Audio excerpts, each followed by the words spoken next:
Look, I have one way to guarantee that the vote for Ukraine aid gets put on the floor and very soon.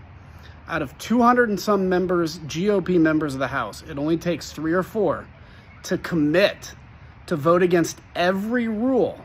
A rule is what allows floor action to even happen.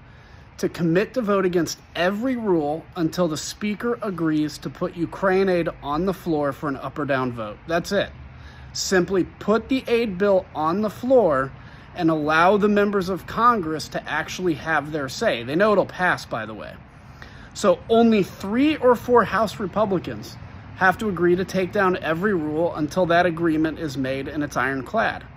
This is what the Freedom Caucus does all the time, and it's frankly why the Freedom Caucus is successful.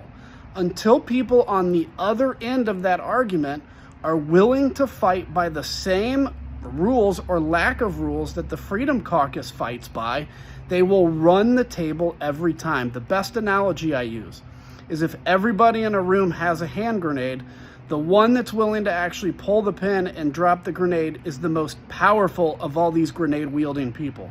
So the Republicans, all the ones that support Ukraine aid, only 3 or 4 of them have to commit to vote against every rule until the aid package is put on the floor, and it will be put on the floor for an up or down vote. Look at all the deals that were cut on Speaker McCarthy's behalf to become Speaker, on Speaker Johnson's behalf to become Speaker.